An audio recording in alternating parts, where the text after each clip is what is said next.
Welcome to Home Health 360, a podcast presented by AlayaCare. I'm your host, Jeff Howell, and this is the show about learning from the best in home health care from around the globe.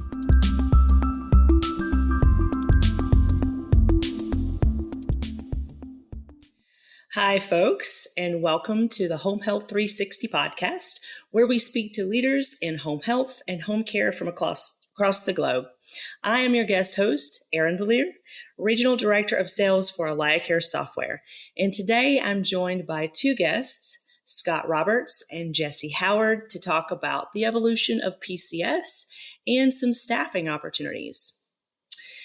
Scott Roberts has been in the healthcare industry for over 14 years in a variety of roles, including some consulting and also on the provider side. Currently, he serves as the Vice President of Operations for PCS at Accent Care. Scott is Six Sigma Master Black Belt certified. As such, he is an execution-minded process transformation leader at Accent Care.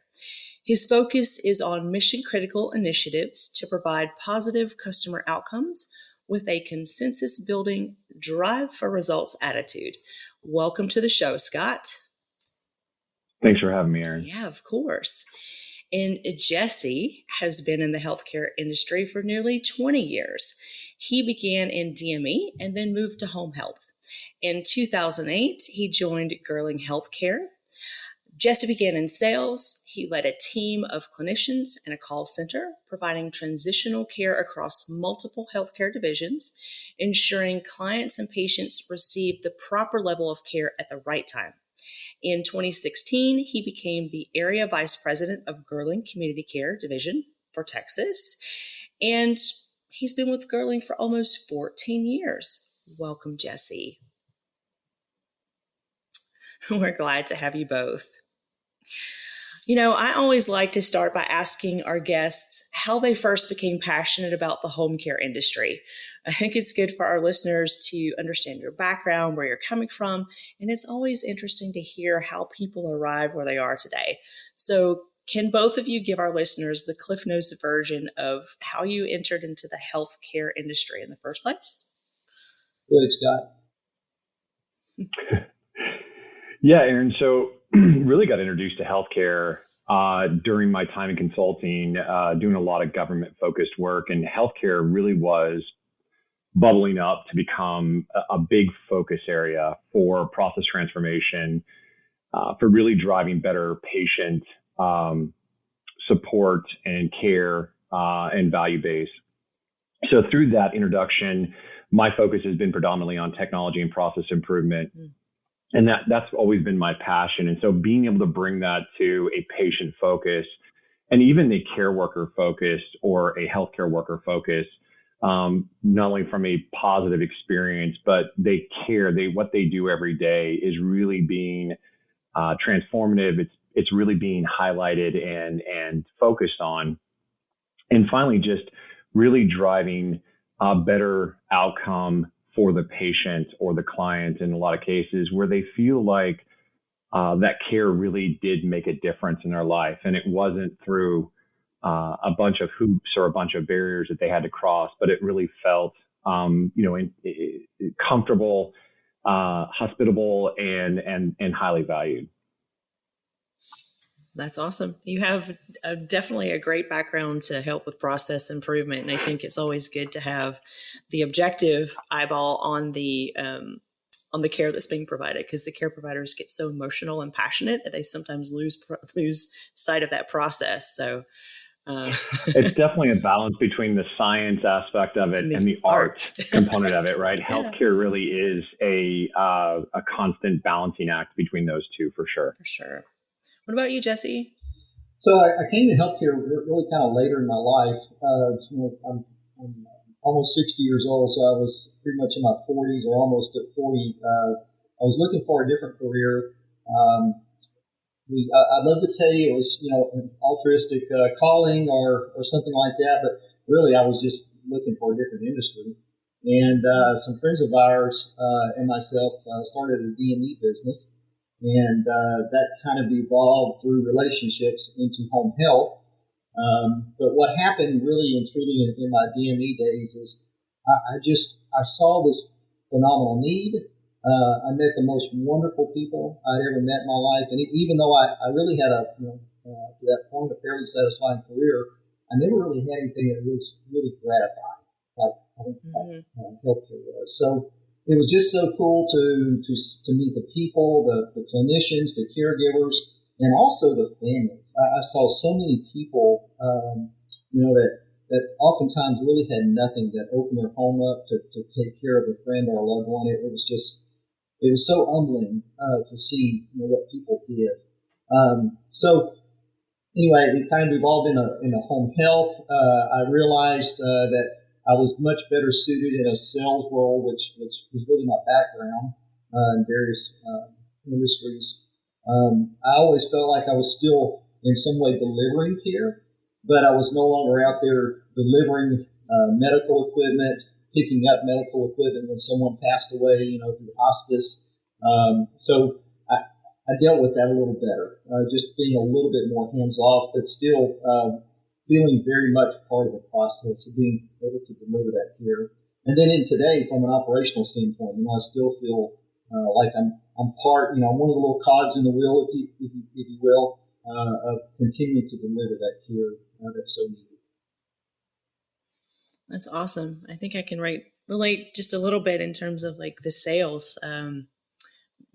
Even though I'm not actually hands-on delivering the care, it does feel like you're purpose-driven in getting people in front of the caregivers that they really need. So,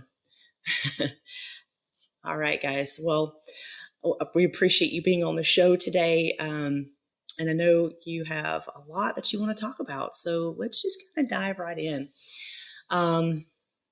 Healthcare feels like it's been on the verge of transformation for many years, actually many decades. But when the pandemic broke, we got accelerated. We broke through some longstanding barriers in just a few months. So, I really believe at this point that the future of home care is not just convenient and technology first. And what I mean by that is mobile enabled, virtual, on demand, consumer driven. But I think it's also going to be or needs to be designed around the customer's true needs. So what I want to know is, in your experience over the last decade, because you've both been in the industry for more than 10 years, how has the scope evolved for personal care? And how do you see it continuing to evolve over the next decade as we continue to place more and more value of the care at home model and the care on demand model? Scott, you want to go? Yeah, I think, Aaron, and it's really been an interesting evolution in just a short period of time over the this last year and a half or so, as far as technology enablement, being able to incorporate tools to engage our clients, patients, and even our attendants. But that said, the past has still been relatively slow moving. And I think even from a home health standpoint is trying to catch up with the rest of the healthcare industry.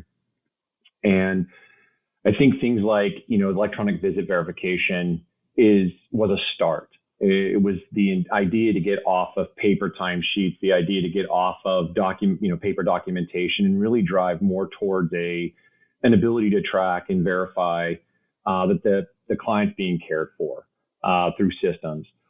But that said, we know that our systems and those systems that we use to manage that care is relatively still rigid. A lot of opportunity to evolve that and drive some of that flexibility, which I think goes to the second part of your conversation around that customer need. Much like any other care, customers need to drive have some flexibility about the timing of the needs. Other things or priorities certainly could come up, family, other doctor visits.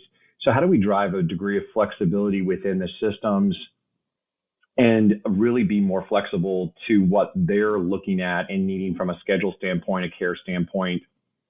And a lot of those things are going to come from, better flexibility within the EVV system, the electronic visit verification system, but also coming from an ability to allow the customer or the client to engage through a system or through other means of technology to communicate back to the agency, back to the organization to say, I need this to happen, or can I swap this around or modify my schedule a bit, or just have a more flexible schedule that says I need to get served today, but the time that we agreed to isn't going to work. Maybe something a little bit different, maybe even more hours, maybe a little less hours, but allowing some more means of flexibility and dynamic, and not just for the client, but also for the attendant. They oftentimes form a relationship. And when that relationship occurs, they talk. They're the ones that engage each other and say, what's going to work for us today? How do we want to do this? How are we going to take care of each other? And that degree of flexibility works for both sides. I think some other things around the evolution are going to be more of a monitoring electronic means, ability to engage each other more frequently, but through I think the cost efficiency of tools and systems are becoming clear, like even a Alexa or a Siri, something that allows the client and or tenant to equally engage or very quickly and easily engage across two different groups or systems so that we can coordinate that care. We do have to look at some of those things like texting and other means to communicate and engage. Yeah, I would very much agree with that. One of the first things that kind of came to mind when you read that question was that so much of what I see every day is really kind of still top down, and not really pushed up from the client or we call them clients, the patient. I do see technology flirting with our industry. We're working with a group right now that puts a tablet in the hands of the client to be more interactive on their day-to-day care and their day-to-day needs. And I think there's a huge opportunity for that. We're in the home so often, so frequently. Our attendants oftentimes are family members or providers of choice. So they a lot of time have an intimate relationship with that family, and they know that client far better than we could ever know them. So there's real opportunity for, I believe, to have technology in the home that connects them to whether it's a nurse or whatever the case may be, case manager, to really make sure they get what they need day in and day out. Gotcha. Yeah, Jesse, I think what you just said really has such a value. I think when we think of home health, we think really of that clinician or that attendant and the interaction that's being requested for the client to support the client or the patient, right? It could be a task. It could be taking, just basic care, doing the activities within the home. And that's the physical aspect of this.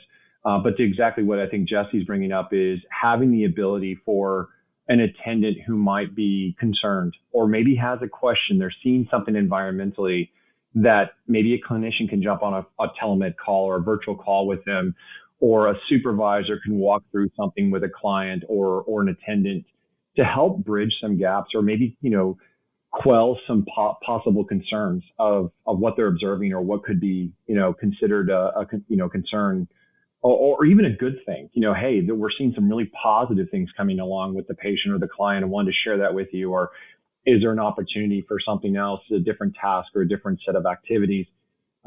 So, when we have to go out and physically put eyes on that every time, obviously that drives a cost constraint, but just a schedule constraint.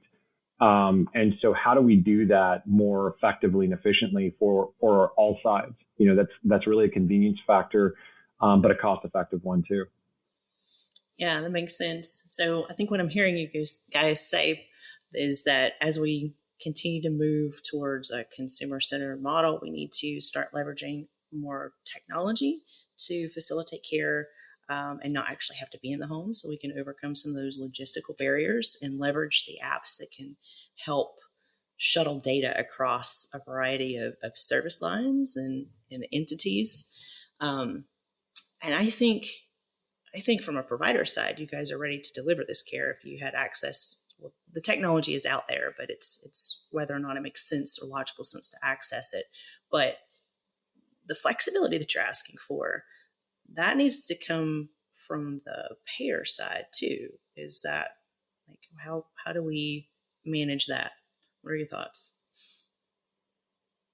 I think there's a payer side of it. There's obviously a grander partnership component of it right across the industry. There's the payer mix. There's also, kind of the regulatory side of things. What is really being driven there? What are the requirements, regulations around that? And that's important. But I think what Jesse said earlier is really having that bottom up perspective and saying what ultimately is the best for the client or the patient. And really having that ability or flexibility to incorporate other mechanisms or tools. And I think in a lot of cases to be less evasive, right? The care has to happen, and we always want that to happen. I'll give you an interesting study from several years ago. There was a study that was done in hospitals in which, what was the biggest hindrance to the wellness of a patient and them getting better in a hospital. And the big study came back as noise. The noise level in a hospital was driving a patient's healthcare or ability to recover faster. And that started to drive them the need to want to get that patient out of the hospital and back home. That's got to be applied to a degree with home health. If we have a lot of other folks having to come in to the, really kind of invade and be evasive to the client's, home setting because of needs, and because we have no other method to do so but to physically be there, it certainly can be a hindrance to their well-being and long-term care, when less invasive is certainly driving a benefit for all sides, but really a benefit for the client or patient in this case. So, kind of allowing them to have those virtual check-ins and those ability to say, I've got a question or I've got an inquiry, and to engage and see somebody's face. Because you can pick up on that body language. You can see what they're feeling or how they're feeling versus taking their word for it or trying to interpret what they're maybe not saying because you can't see them. So methods or means like that will certainly, I think, be a huge benefit to us as we evolve. What about you, Jesse? I'd love to hear your thoughts. Well, just really a continuation. I don't want to get ahead of ourselves, but there's so much opportunity. Today, the majority of the folks that we have that are in the home doing these visits are non-clinicians. So there's certainly an education opportunity, but all that takes money, right? So, again, Aaron, I don't want to derail you, but, we operate with Medicaid reimbursement rates. We're 15 years without any type of increase from an operational or administrative point. So anybody can put this in perspective. I'm operating on a 15-year-old budget, while mandates, rent, wages, insurance, everything is increased. So it's increasingly harder. It's broad efficiencies, which is a wonderful thing. Anytime we can make the dollar go further, everybody wins. But there's a point of diminishing return oftentimes when you go down that road. But we need significant help from the Texas legislature to increase our rates. When you think of the care that we provide each and every day, there is so many opportunities, or there are so many opportunities, I should better say, to discover those things like Scott was referring to. Those discoveries will keep people out of the ER. Those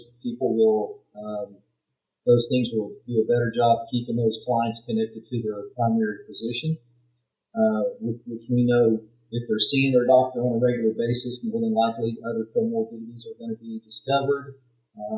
We're going to have treatment plans in place that will potentially keep them out of the ER, having their health decline to a point where they have to go to a nursing home, which we know costs significantly more than the care that we provide in the home each and every day. Mm-hmm. So, I don't want to be a dead horse, but that's something that with added dollars to what we do each and every day could make a significant impact on the clients that we serve each and every day.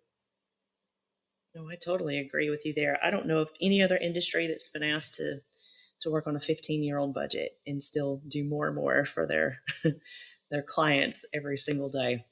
So God bless you all. um, and I think this is a nice little segue to my next question, because we're talking about reimbursement, like the reimbursement models and also insurance benefits that are being offered. Those are evolving pretty quickly. What can providers and managed care organizations do together, working as a cohesive team, to maximize client outcomes and help people age in place? Jesse? Scott, you want me to bail off on that one? So, I called on you. well, today we have a call center, and we are contacting our clients typically in 60 to 90 days, depending on our contact rate with them. And it's really just to do a couple things. It's doing a wellness check, and it's also doing a customer satisfaction check. We've talked about this with a number of different MCOs, especially when you start talking about value-based purchasing. That may be a whole other conversation there. But when you start talking about value-based purchasing, the ability to deliver care that has a significant impact on the care of the client and just the pure cost of the care from MCOs and providers alike, the state of Texas, of course, it all rolls up to the state of Texas because they pay for what we do. We could have education programs that, even though our attendants are not clinicians, they could be educated on signs and symptoms depending on the client's comorbidity. And I'm not a clinician, so let me put that caveat out there. But if I'm a congestive heart failure patient, there are 2 or 3 significant signs and symptoms that we need to be watching for each and every day, because they can get in trouble physically or health very quickly. So if we could work together with MCOs, we could educate those attendants on the signs and symptoms to look for, depending on what comorbidity a client is dealing with. Have those connection points that we talked about earlier, either through an app, a tablet, or whatever form of communication or technology we use. And they could be plugged into that case manager. Again, I'm not a clinician, so I don't want to make a diagnosis. I just want to say, hey, Mrs. Jones is telling me she hasn't taken her medication in the last 2 days, and her feet and legs are really swollen. We want to plug them into a nurse or a case manager that can take that symptom and then have a better conversation with that client and that caregiver to potentially escalate, right? Get the doctor on the phone. That's just one way I really see providers like us and Scott working with an MCO to really deliver great care to help that client stay aging in place. People don't want to be in a facility typically, right? People want to be at home. We hear that time and time again. So I see that as a great opportunity. All those things cost money, right? So it's very difficult today to get there. As I shared with you earlier, I see some MCOs and other organizations kind of flirting with this type of technology. Because I think they're trying to prove out models because we all believe that it will have an impact. So they're just trying to prove some of those things out. So I'm kind of rambling. I'll hush up and Scott can jump in there. Yeah, all great points, Jesse. I think the thing that I would add to it is, as I mentioned earlier, the home health part of the industry, segment of the industry, has really been evolving, and more technology has been introduced. I think we've mentioned those in the past. But I think what's important to also note from that is the degree of data that we have accessible to us, and the partnerships that we can really do. Work with our MCOs and really work across the industry. Here's all the data that we're collecting, not just that a schedule was executed, not just that a client was served through these many tasks and for this duration of time and length of stay, but really what are all the things that are also additionally collected? It could be the environment. It could be, are we seeing an improvement in status? Are we seeing, different behavioral elements? those are things that are documented and collected, and we can do that to a quite an exhaustive degree. There are things that we just have access to, and with the introduction of the aggregator in most states actually now, that in combination with what we collect on the agency side, I think can be instrumental in really driving better awareness and education, and probably answering a myriad of just abundant amount of questions that probably come out. How is this really driving? Is this being effective? Is home health really accomplishing what it set out to do, and what kind of difference it's making? There's just so many ways to chop that up and really segment that. Yeah, you guys have some really great points. It sounds like in order for this MCO provider model to work, there needs to be a true partnership where there's a connection, so where you have access to your case managers and your nurses on call when you identify things, but also collecting data and sharing data across multiple settings and platforms. Have you seen this model in action? Is there something? I know that there's many MCOs across many states. Is there one program that particularly speaks to you, and how do we replicate that across the U.S.? Yeah, I'm going to use it. I'm going to use one of those modern terms. I think both sides are starting to become woke to that. And right.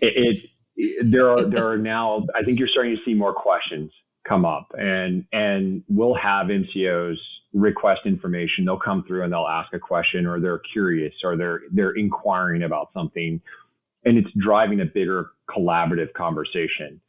What are you looking for? How do we work with you? Here's what we're seeing.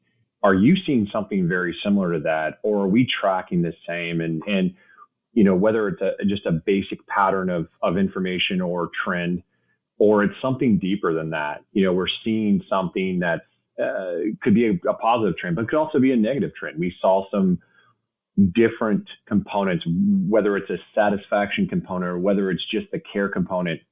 And I think something that we're trying to get more awareness around is the emotional component, not just the physical care of it, right? But there's an emotional aspect, and that's not just the client or the patient, but there's also the attendant side of things.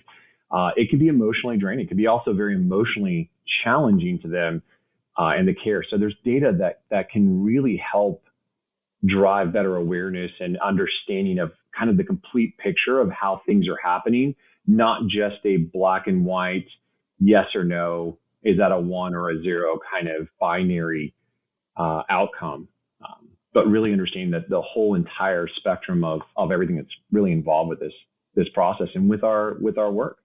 So I got to participate in some of that, Aaron, prior to Gentiva and Kindred purchasing the healthcare organization I joined. We had home health, hospice, we had community care, we had long-term care, we had visiting physicians, we had a pharmacy that supported the long-term care division, and we got to work with a team of clinicians, call center, and really kind of follow these patients from hospital discharge to whatever setting they came out of the hospital with. We got to help them connect to DME. We made sure that they were able to get those meds filled once they got out of the hospital, that they understood med management when they got home, because we know that readmission to a hospital oftentimes is because of medication errors. So we were able to do those things and really connect with different disciplines, if you will, of healthcare. And it was just really an awesome program. Sometimes people did not want to go to the nursing home out of the hospital. They were like, nope, I want to go home. I want to get mama home. She belongs home, and that's where we're going to be. And they get home, and 2 days later, they realize they're in trouble. They need more help than they realized. So we were that connection point to say, here's how you get back to the nursing home. Instead of going back to the ER, here's how you get back to the nursing home. So we were able to do that. It was very effective and just had maybe fun is not the right word, but it was very gratifying, maybe is the right way to say that, to help so many people get connected to that right level here. Right. That sounds like an amazing program. And it sounds like there could be a lot of data harnessed from programs like that and other similar programs that would be useful in leveraging when you go to talk to these payer sources about the effectiveness of what you do. So I'm curious, do you know of any official study that shows the effectiveness of the value of home care versus clients being without care and having to rely on going to the ER and all that good stuff? I haven't seen them. Have not.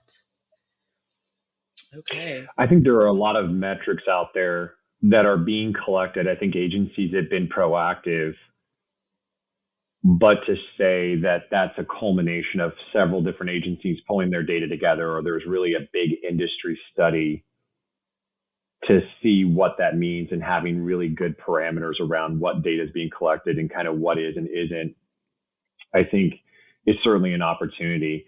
I know that there isn't probably an agency out there that won't tell you through qualitative means or quantifiable means that home health is absolutely a better benefit and is hugely beneficial to other avenues. But I think there's still some opportunity and work to be done there for sure to continue to, I think, drive that awareness around it, but also just education. Why is it better? What makes it so much better? Not just the cost effectiveness, but across the board, the health of the client or the patient is better. The recovery is better. The emotional state is better. I think there's ways to do that and involve that for sure. Yeah, for sure. I'm just surprised that there hasn't been an official study done. It seems like an Accent Care or a Gerling would be able to wrangle a payer source and say, hey, let's do this pilot project and see outcomes versus, A versus B. Have you guys thought about going in that direction to lead the charge in terms of like payment model? Right. So the short answer is yes. Transformation. I don't know when, but I know it's going to happen. It's certainly been a topic. All right. And not to be selfish, but one of the reasons we'd love to do something like that and have an empirical study that really quantifies what we do and the outcomes, the cost savings as you go to higher levels of care, is we want to help representatives. We want to help state representatives and make it up there because I don't know, but we want to be able to show them something if it proves out that says for every $1 you spend in community care, you're going to save $1.79 up the health care. We know long-term care is more expensive. We know hospitals are expensive. I had personal experience with that with my own father. It was shocking to see what just a 2-day stay at an emergency room or being admitted into the emergency room and a 2-day stay at the hospital cost. It was just staggering. So, that can buy a lot of care for several months in a community care setting. So, we believe that, and Scott, not putting words in your mouth, but when I say we, maybe I'm kind of focusing on Gerling. We believe that it has a lot of merit to be able to prove out what we believe. Even the federal government believes that home and community-based services have high value. Don't know what study they're using to put that information out there, but they are. So I think it'd be a valuable study to be able to share, and also, again, being redundant, help those representatives or state representatives to say, okay, we're going to spend some money here, but our projections show that we're going to spend less money over here. So.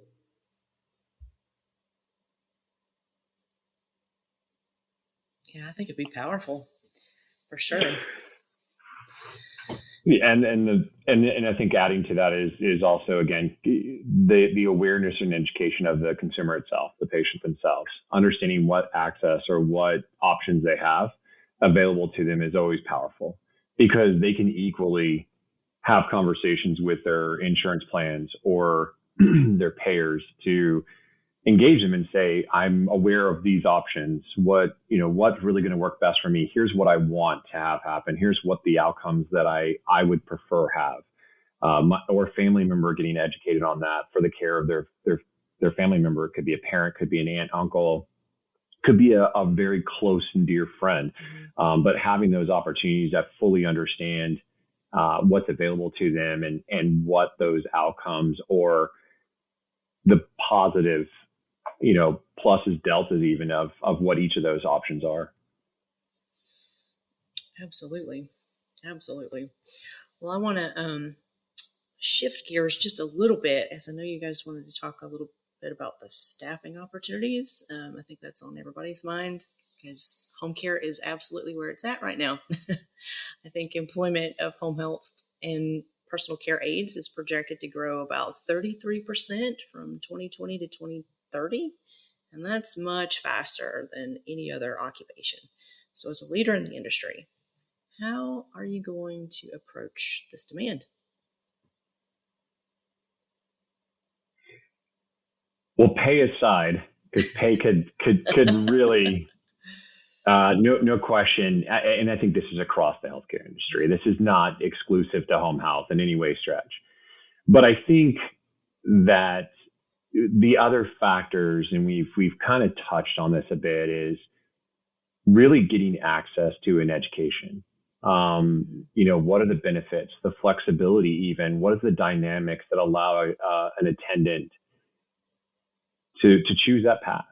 And that's not just for a professional caregiver or a professional attendant. There are several folks out there that get put into a position of being an attendant for a family member or for a very close friend, and helping them understand how to do those things and adapt to that and support not just that person that they're very close to and very closely associated to, but work for an organization that can help them understand what are the things that I might encounter. What are the physical stresses? What are the things that I might come across? An example of a patient with dementia, that can be emotionally draining. It can be actually very difficult to just deal with that, not from a physical standpoint, but just the potential of what that client could go through during the course of a day, and then how they have to accept that, or how they have to engage them, or maybe not engage them for a short bit. But working with them, working with families to understand opportunities, help them. A lot of times these clients, these potential clients, could know somebody that would be a great reference, somebody that's actually a part-time worker, or they're a casual worker. Maybe they're going to college, or maybe they're, kind of in between things, but they're a known commodity to the family, to the client, and certainly could be somebody that could be an opportunity to support them. And I think that all comes together to say, look, a lot of great education, but I think as agencies, we've also got to continue to evolve ourselves on how we engage them. As a worker. One of the things that we compete with, yes, pay is absolutely a big one, but understanding that this is a group of workers that there's no supervisors putting an eye on them every day. We're asking them to do things that don't, hey, did you remember to clock in and out when you walked in the door? We didn't see them walk in the door. We can see they didn't clock in and out, but we didn't see them walk in the door. So there's just an eyes on, or a lack of kind of a physical engagement from the agency on a continued basis. And so how do we do that where they feel comfortable, where they're feeling engaged, or when at the right time, not like we're micromanaging or inundating them, but helping them with opportunities to engage more effectively, ask the questions they need to ask, have an access to a portal, or have access to information that could help them better understand or mitigate through situations.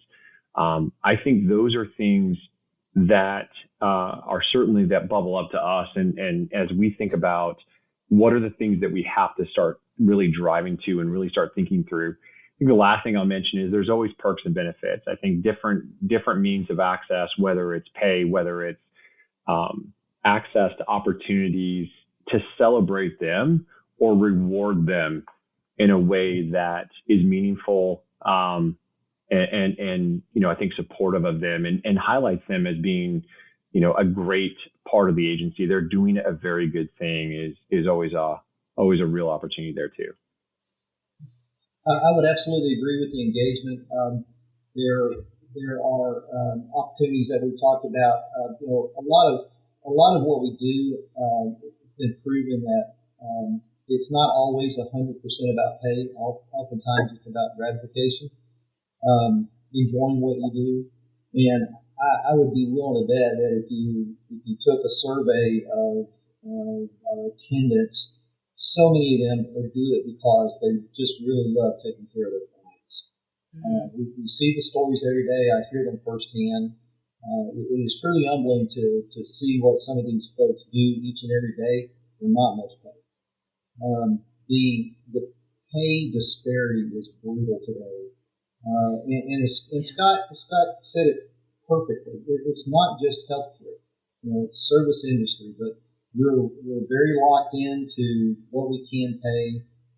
We're not on the open market. I can't charge another $2 for my cheeseburger to help pay for those wages and those increased wages. So it's very tough. We as an agency, for full-time workers, we offer benefits. We offer 401k. We promote from within. I oftentimes see attendants move into an administrative role with one of our branches. And all that goes to job satisfaction or satisfying. I can't say the word, y'all. I can't say the word. So, all that goes to people being more happy with their job. See, I still can't say the word, so I'll phrase it that way. People like to be valued. People like to feel like they can do more, given the opportunity, if that's what they would like to do. So we see that growth within our organization as well. So we try to connect those points and make sure that information is out there.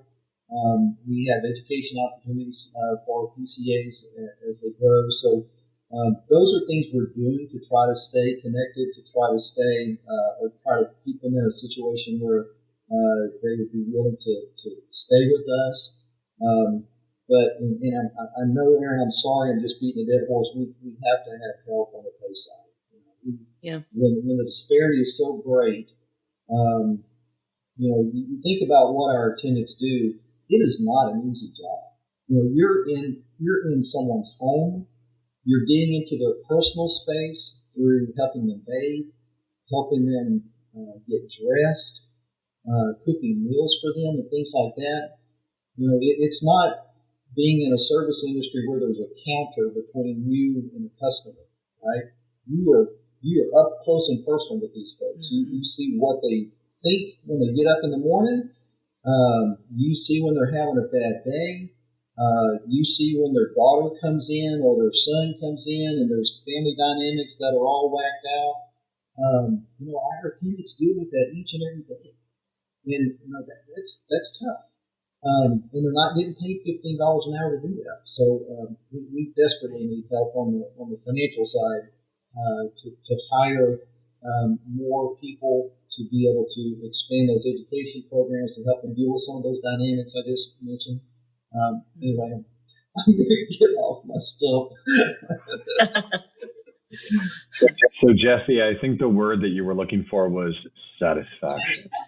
Satisfaction. Absolutely. The forcing of the word just hang me up. I've been there, sir. Been there.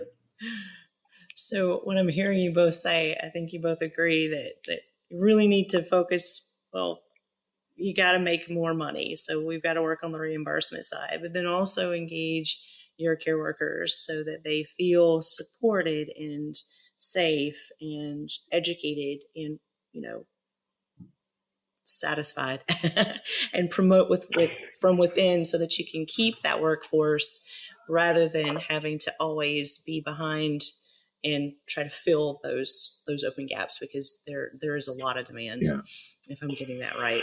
And I think you're both kind of touched on the fact that, home care has kind of evolved from just maintaining in the home, but it's shifted to people getting home from the hospital faster or keeping those chronically ill patients out of the hospital in the first place. So what's happening is we're seeing more acutely ill people in that home care setting. I think you both agree that this is going to, and it already is influencing the level of skill that's required to just be a regular old personal care worker. So have you thought about how that's going to continue to influence how you're approaching new caregivers? Like, where is this pool of applicants coming? How, like, what education do they have? What education are you guys intending to provide them so they want to be in this industry? I'm going to go back to something you said, Erin, that I think is important to answer the follow-up question that you just asked. I think more money sounds so kind of pie in the sky. Oh, everybody wants more money. I mean, healthcare has already got a ton of money into it. I think it's the right degree of funding to support the options to the client or the patient. Healthcare is always looped in, kind of lumped in and whole, right? Where's that money being pushed down at levels, and what's the education around each segment of the healthcare industry? I think it's really about having the right amount of funds guided and directed, because the client's driving that through education and through awareness, but also having the means to really engage the client and serve the client the most effectively across the entire healthcare spectrum, not just for one segment's benefit, but really across the healthcare spectrum. So kind of to that point, when you talk about the right amount of money, it's, we've got to have engagement there to really, I think, drive a better depth of education, awareness, understanding of what goes into this. What are the things that are very apparent? Again, I can show you how to do a task. I can show you what a client environment will look like, or a patient environment will look like. Here are the things that when you come in the door, this is what you document, or this is what you capture. But what are the things that I can't train you for, but I can at least make you aware of? Jesse alluded to it. There are going to be good days and bad days. Mm-hmm. Celebrate the good days, but be aware of those bad days, and what are some possible ways to work through those bad days or challenging days. Family dynamics, or something comes in, or they get bad news. Those can be incredibly difficult to deal with, especially if you may come from an environment where you don't have to deal with those things, or they're not quite to the degree or kind of, at the far end of the spectrum as what you typically would encounter. But how do you prepare folks for that? I think one of the things that you see in the service industry today, the consumer has gotten very, and I think it's just the evolution. I mean, we've all kind of seen it in the service industry. The consumer has really gotten very demanding, very entitled. And as such, you've got folks even in the service industry that work at a restaurant or work at a store that can have a bad customer experience. And I think across the board, we have to look at the opportunities to help them deal with those. Not to say that they, as we always say, right, the customer's always right. Not to say the customer's always right in those extreme circumstances, but help them deal or kind of cope with those circumstances and those situations. And I think having the ability to spend that extra time, or having the right resources at the right time for them, can be incredibly valuable. And I think we have to evolve to that to help folks through those processes. Makes sense. Sounds like we just need to continue to evolve what we're sharing with those people who are going into the homes, because what they're seeing in the homes is also continuing to evolve as we are sicker and sicker and still wanting to be in that home care setting. It makes total sense. Well, we have generations getting older and older as well. And, eventually I think if we don't take a step back and put ourselves in the shoes of the consumer today with what we would want, but also what do we think, could that get to? Mm-hmm. I think we're doing everybody a disservice. And I think there's no question that there are days upon days and nights even of waking up in the middle of the night, asking ourselves, what would I want, or what would I think a client's going through or enduring right now, whether it's because I can't get an attendant to serve them immediately, or I'm struggling to make sure that they are absolutely a focus and not that, not letting them feel or kind of feel helpless as to what do I do? What do we do? How do we work through this? And what are the ways and means that I can help get them through all of those potential situations and scenarios? I think those are important. I think that Jesse and I've talked on multiple occasions, and there's several of us that talk, and I think that's always at the forefront of our mind. Is we always try to put ourselves in that potential, in that area of focus of what's the consumer asking, what's the patient asking, what are the things that ensure that we're getting them taken care of, and they feel that they're being taken care of fully and completely. Mm-hmm. That is so important. And we've touched on several aspects of this employment conundrum. We need more education and support for them. We've talked a little bit about the fact that we can't really pay them much more because there's no more money to squeeze. So we need to think real creatively about benefits.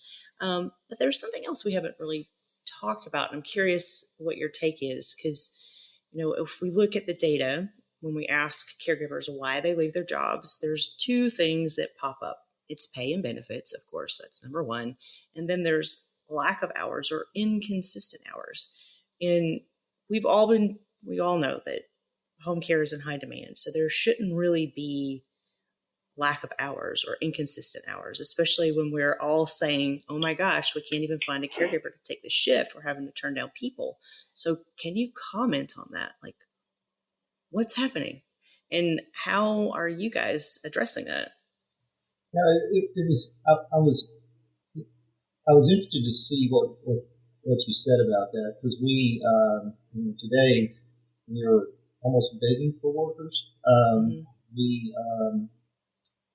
We have shifts available that unfortunately go unfilled today. We have used technology to develop programs that more readily put the information of active attendants and also potential candidates that have filled out applications with us in a map setting. So we can very quickly identify someone's hours, how many hours they're working today, whether they are a provider of choice. And so if I have a shift that I can't fill today, very quickly I can identify those folks that may be potential to help me fill that shift. So that's one of the things we've done. Instead of, get out the piece of paper and start calling people down this list that may be in this particular zip code, the technology lets me have a visual very quickly to say, I've got 5 attendants that are within 3 miles of this client. Mm-hmm. And then I can start targeting those individuals to more quickly fill that shift. So we use technology in that manner. We talked about the pay issue, so I won't go down that road again. But when you start talking about lack of hours and inconsistent hours, I'm not sure how old that information is, because I would be willing. Scott could probably say the same thing. I've got hours if you're willing to work. We've got hours for you. Yeah. No, I think there's no question there. But I think that's across any industry right now, especially on the service side of the industry. Aaron, I think as I think about it, exactly what Jesse said are certainly great. I think technology components that we've started to incorporate and leverage. But holistically, when you think about getting an attendant, getting that job filled or getting those hours filled, it's so much more than your typical service industry ask, right? I can hire somebody. Hey, do you want more hours? Okay, well, you're down the block from the store or down the block from the brick and mortar place, and you just come in and you can work some more hours because I got them available to you, and I need the labor. Unlike that, where hours are, a factor, you have things like logistics. How far is this client from the attendant's home? An attendant's not going to want to drive an hour away or 45 minutes away to get there. And honestly, it's probably not the best for the business either, because that's time that they're not being productive and a client's potentially not being served. You've got the client environment, the home environment. I think we've alluded to that a little bit in the early part of this conversation is, you've got to, I like to use the term, we've got to create that love connection, right? They've got to be able to walk in the home, and there is, or we're not asking them to be best friends, but there is still a relationship, and that's important. They've got to form that, and they've got to build that. And it's not short order. You're asking them to connect to somebody for quite a while, potentially. And then the last two are really, really focused on the attendant side of things. And that is engaging them in a very, kind of pull way to say, are you satisfied? What are things that you're looking for? What are different opportunities? Do you want more hours? Do you want less hours? Do you want this type of situation? What other situation? Really getting smarter about what the attendant wants, not just, I've got hours, I've got a client, can you please go fill this in, but really giving them better dynamics and tools to understand, or maybe even pick and choose what might work best for them. And that comes with engagement, and really, really driving an effective means of engaging them and making them, or helping them feel involved with the decision, or helping them feel involved with choices that they may or may not have, are huge, can be absolutely. I think sometimes we can get in a tendency of being a little too desperate and wanting somebody to just, please go to this home, but maybe taking a step back sometimes and say, look, if you can do this for a short term, maybe we can take a step back and collectively work with you on opportunities to do something different, or even more, if that's what you want.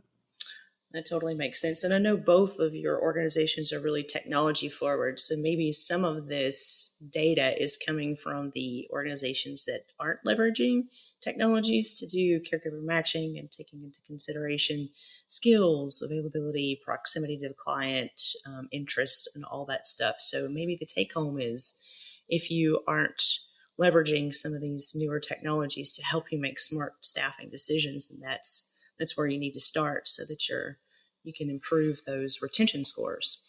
Well, it goes exactly to the data collection aspect of it, right, Aaron? I think we're getting so much smarter with having access to information. We're collecting it, I think, first and foremost, but then how are we using it?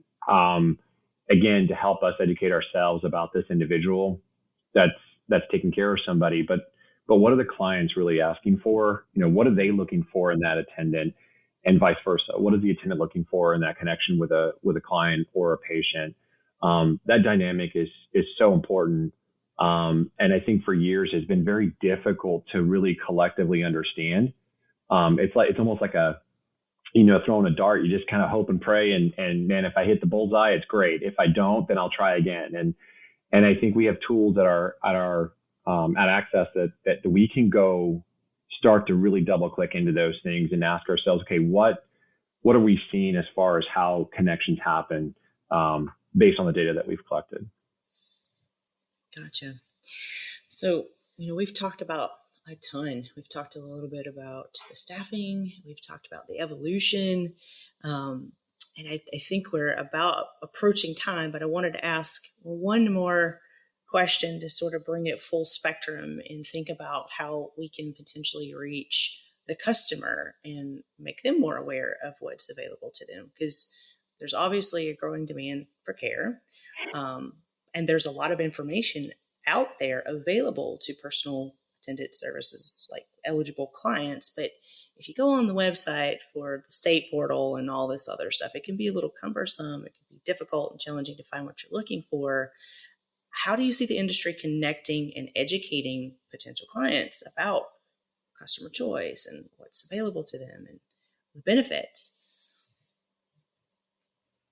I think there's a great opportunity either through MCOs or through HHSC, through the case managers, whether it's supplying them with a tablet, and that case manager, like I was sharing with you, we're in this pilot with one organization today that gives them the availability of anytime they want to click and have a connection with that case manager to discuss anything. Mm-hmm. Whether it's, I need dental care.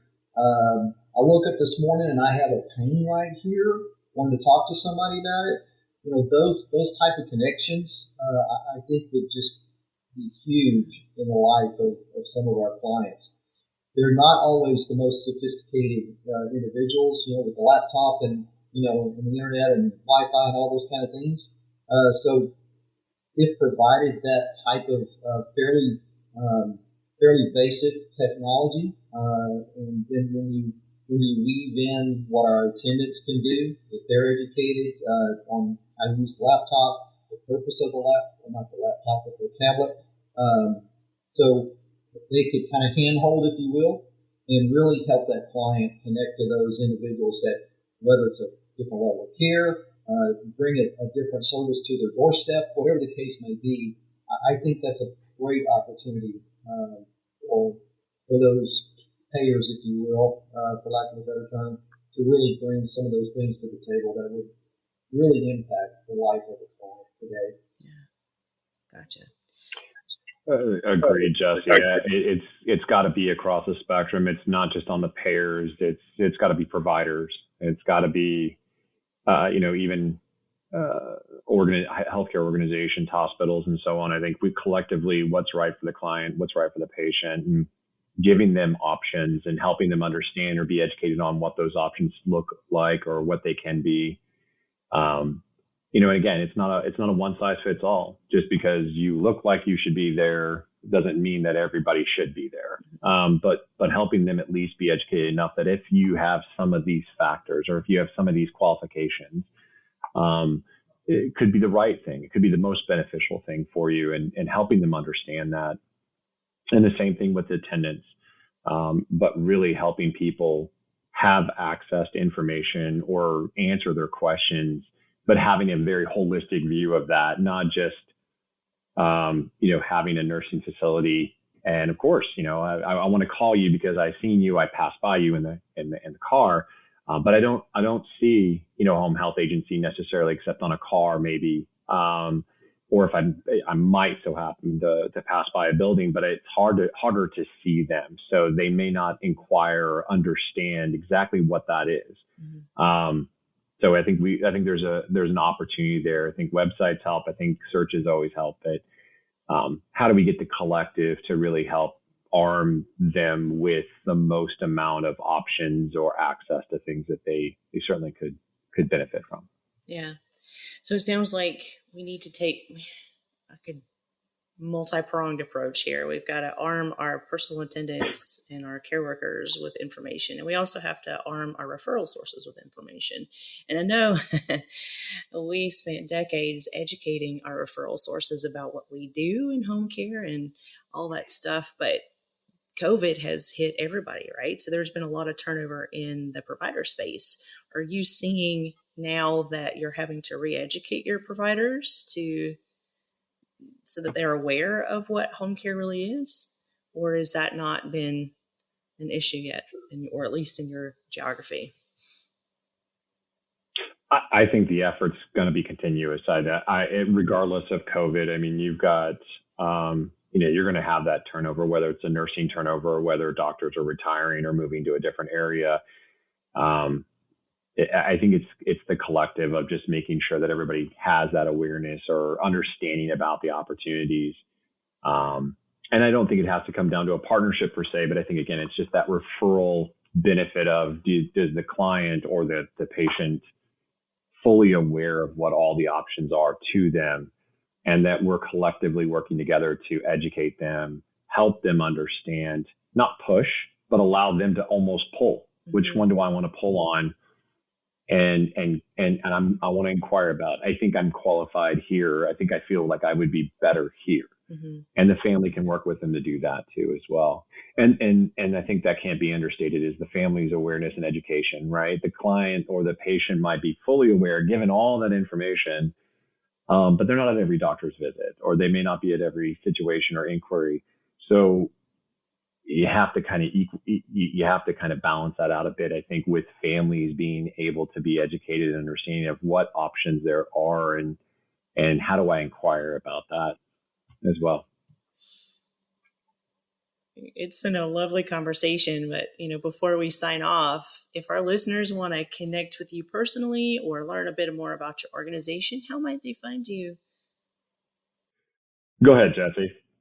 So they can reach me at jesse.howard@gentiva.com, and that's GENTIVA, jesse.howard@gentiva.com. All right. I'm on most of the social networks. LinkedIn, you can always find me via Scott Roberts, or via Accent Care. You can certainly get in touch with me through the webpage and other inquiries for sure. Amazing. Well, thank you guys again. Or call Jesse. Yeah. I got his number. So Aaron and Jesse, thank you so much for inviting and allowing me to collaborate with you guys and just have a conversation with you. Appreciate the time, and thank you so much for kind of allowing me to invade y'all's space. It was great to share this and great questions. Absolutely. It was valuable information you guys shared with the listeners, so we appreciate that. Home Health 360 is presented by AlayaCare. First off, I want to thank our amazing guests and listeners. To get more episodes, you can go to alayacare.com/Home Health 360. That's spelled Home Health 360, or search Home Health 360 on any of your favorite podcasting platforms. The easiest way to stay up to date on our new shows is to subscribe on Apple Podcasts, Spotify, or wherever you get your podcasts. We also have a newsletter you can sign up for on alayacare.com/Home Health 360 to get alerts for new shows and more valuable content from AlayaCare right into your inbox. Thanks for listening, and we'll see you next time.